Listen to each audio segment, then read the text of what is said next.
Firaun bukan bodoh, bukan. Firaun bukan tidak tahu kalau Musa itu benar, tahu. Firaun bukan tidak ngerti kalau itu mujizat, sihir kalah, tahu. Tapi gengsi kekuatan. Ia naikkan anak pertama, ia dorong anak ketiga, ia naikkan menantu dari anak kedua.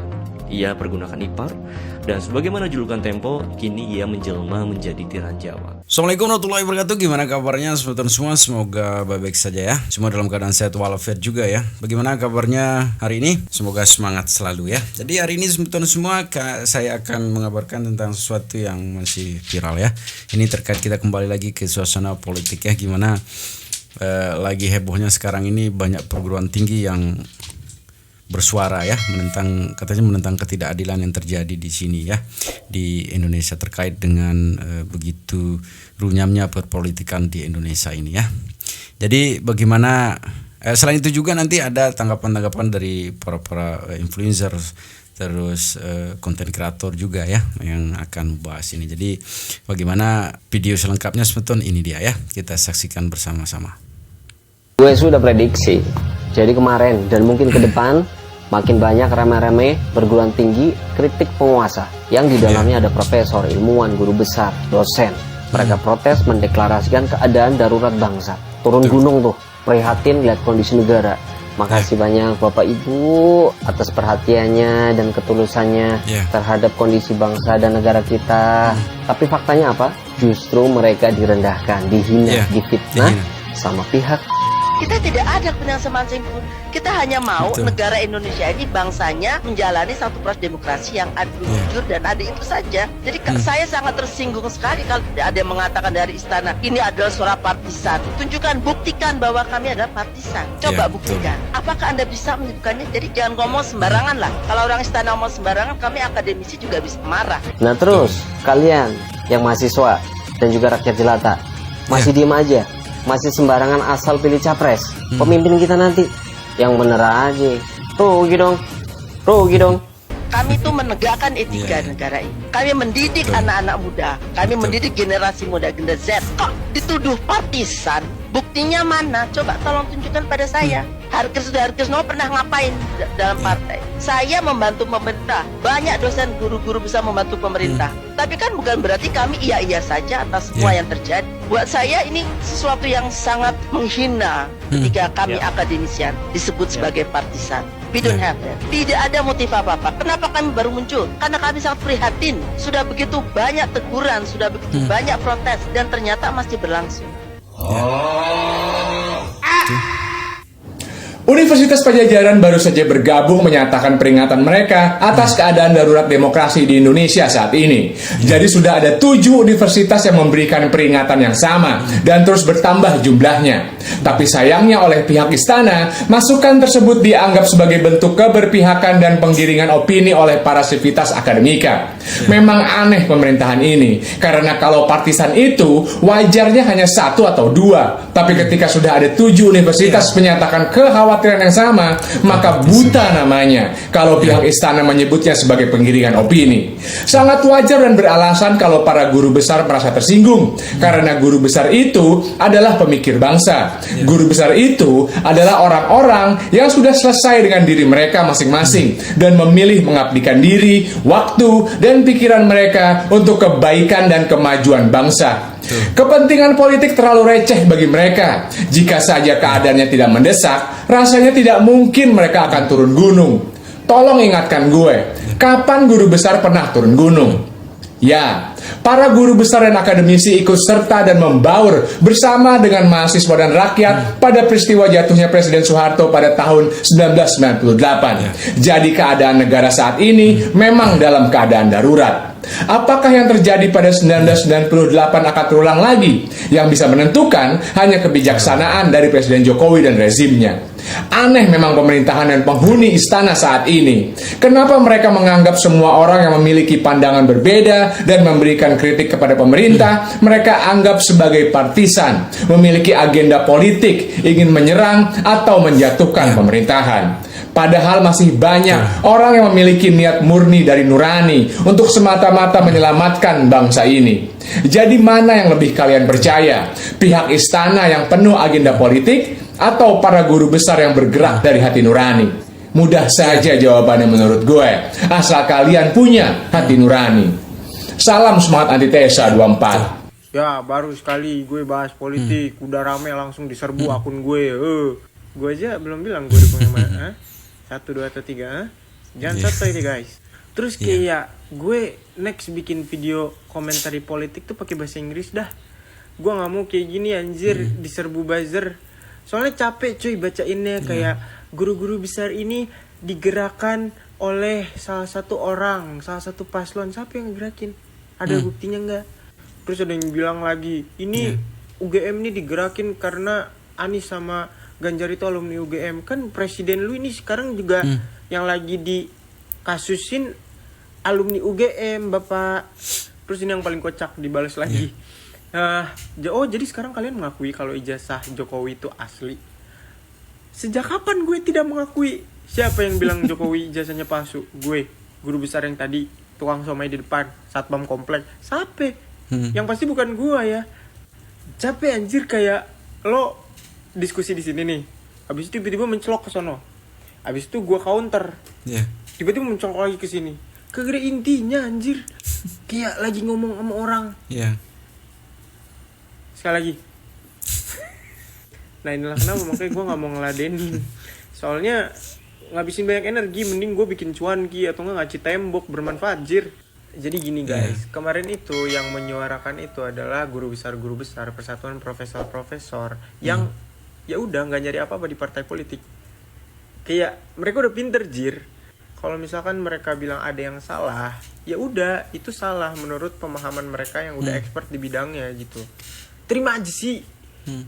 Terima aja kalau misalkan presiden kita tuh emang kampanye pakai duit pajak loh. Pakar-pakar politik bilang ada yang salah. Pakar-pakar hukum bilang ada yang salah. Bahkan media-media luar negeri bilang kalau misalkan ada yang salah dengan demokrasi di Indonesia. Sekarang guru-guru besar speak up. Lo semua pada bilang ini ada yang ngegerakin.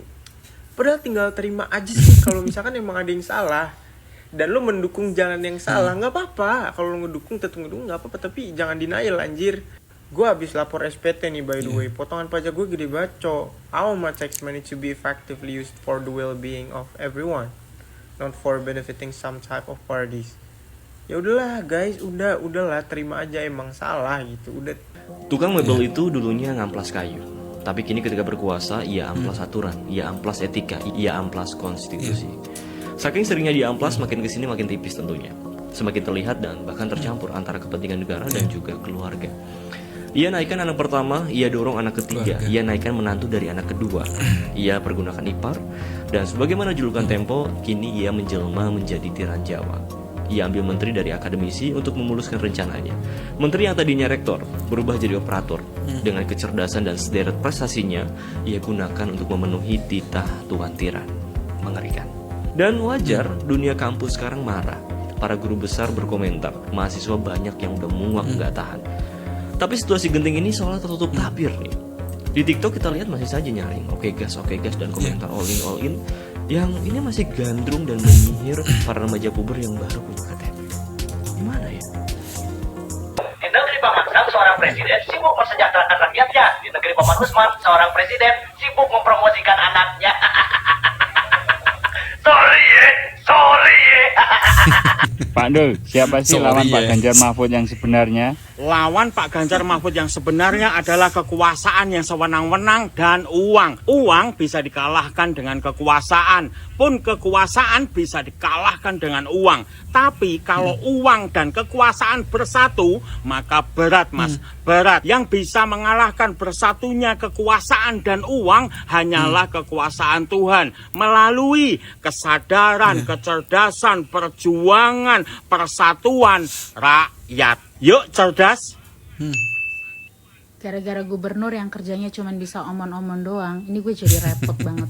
Gue disiapin duit mau jalan-jalan keliling kota Jakarta ceritanya. Tapi ternyata cuma bayar 3.500 doang dari Tanjung Priuk sampai ke Monas. Coba, ini gimana sih?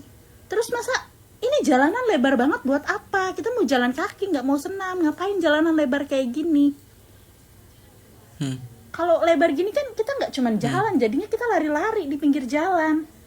Terus mau nyobain naik bis mau ngabisin duit. Ternyata malah gratis, nggak bayar. Udah gitu bisnya tuh bis tingkat ngeliat deh. Jadi anak-anak sekolah malah pada ikutan jalan-jalan sambil studi tour mini gitu lah ya, yang gratis-gratis. Mana pemandangannya bagus banget lagi. Terus ini apa lagi nih? Jalan MH Tamrin tuh nggak bisa motor lewat, nggak bisa. Ini tuh kawasan distrik, nggak bisa. Ini tuh kawasan vital. Ini motor kenapa bisa lewat sini? Ini kan, aduh, jadi nggak eksklusif nih. Parah banget nih kerjanya nih gubernur nih. Emang bener-bener cuman omon-omon doang nih. Omon-omon ada semua, jadinya omon-omon semuanya beres. Aduh, nggak ngerti lagi deh. Gue heran nih kenapa acara politik namanya apotik. Emang siapa yang sakit? Oh, demokrasi kita.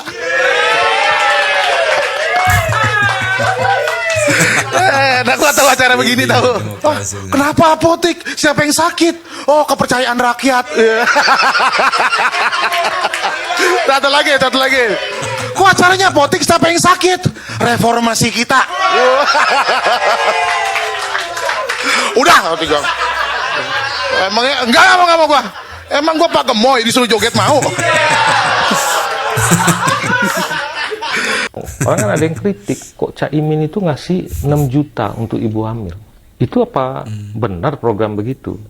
Saya membayangkan kalau 6 juta untuk ibu hamil, 600.000 per bulan selama 10 bulan. Khusus untuk mengurusi gizinya, jumlah kehamilan itu kira-kira 3,5 juta. Sehingga cuma dibutuhkan kira-kira hampir 27 sampai 30 triliun lah. Kecil sekali. Bayangkan 27 sampai 30 triliun untuk ibu-ibu hamil. Dengan makan siang gratis 400 triliun. Berapa yang bisa kita hemat? Kedua, seberapa lama mereka harus terus dikasih makan siang gratis? Kalau itu diolah untuk satu paket kegiatan yang lebih produktif, dia punya income, petani income-nya naik, mereka kan bisa beli makan sendiri. Gak perlu gratis. Kalau itu dipakai juga untuk membangun perbaikan gedung-gedung yang sekolah, yang dibutuhkan mungkin cuma puluhan triliun, bisa melakukan banyak hal. Tapi dia menggerakkan rantai ekonomi. Iya, rantai ekonomi pasok untuk pangan itu aja. Yang lain macam apa? Jadi menurut saya kalau mau memecahkan stunting, apakah 400 triliun itu bisa jadi tidak akan menyentuh stunting. Kenapa? Karena dia makan siang gratis untuk semua. Bayi yang dalam kandungan, apakah kemudian dengan makan siang gratis itu tercukup gizinya? Belum tentu.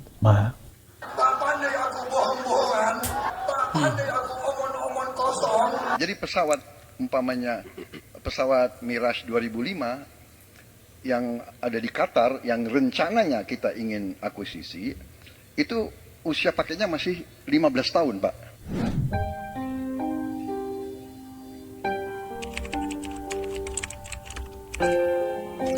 Pembohong, kau pembohong. Pembohong, kau pembohong. Pembohong, kau pembohong. Nomor 1 dan nomor 3 ini kan kompak. Putih gagal. Saya tegaskan sekali lagi, Pak. Memang ada yang gagal, tapi ada yang berhasil juga, yang sudah panen. Misalnya di Gunung Mas, Kalteng, itu sudah panen jagung, singkong. Itu, Pak. Cek saja nanti ininya, cek saja datanya. Meanwhile, in our universe. Aku bilang ini namanya Kabupaten Gunung Mas, bukan main-main ini. Jangan dibalik, ini jadi Gunung Singkong.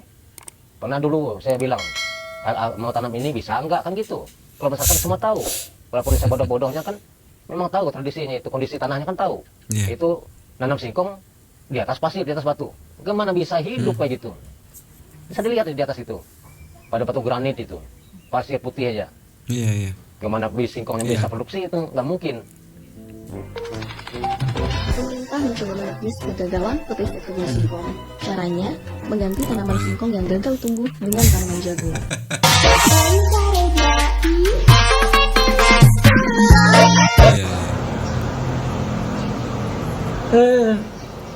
Bikin konten cuman buat narik followers doang.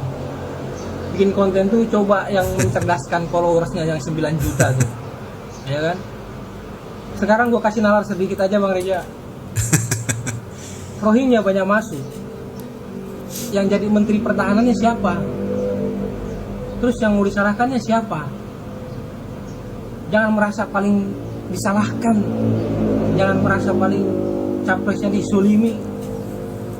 Sekarang kita lihat Contoh kecil aja, Rohingya masuk ke Indonesia. Menteri Pertahanannya siapa? Ayo jawab di komentar. Firaun bukan bodoh, bukan. Firaun bukan tidak tahu kalau Musa itu benar, tahu. Firaun bukan tidak ngerti kalau itu mujizat sihir kalah, tahu. Tapi gengsi kekuasaan. Cobalah lihat, gengsi kekuasaan sering membuat orang mau menginjak-injak kebenaran, mau membohongi hati nuraninya sendiri, mau membohongi kolbinya, hatinya. Padahal itu sudah orang kalau sudah hatinya sendiri dibohongin, apalagi orang lain, sudah manusia. Oke, segitu saja yang bisa kita berikan informasinya sekarang ya, dari potongan-potongan yang berseliweran di media sosial ya. Jadi kurang lebihnya mohon dimaafkan, sekali lagi saya sampaikan bahwa saya bukan buzzer di salah satu paslon ya.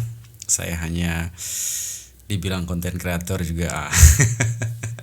Jadi intinya saya hanya ingin menghibur hari-hari Senuton semua ya, biar tidak terlalu tegang lah dengan suasana politik yang sekarang. Jadi sekian yang bisa disampaikan hari ini, semoga bermanfaat Senuton semua. Assalamualaikum warahmatullahi wabarakatuh.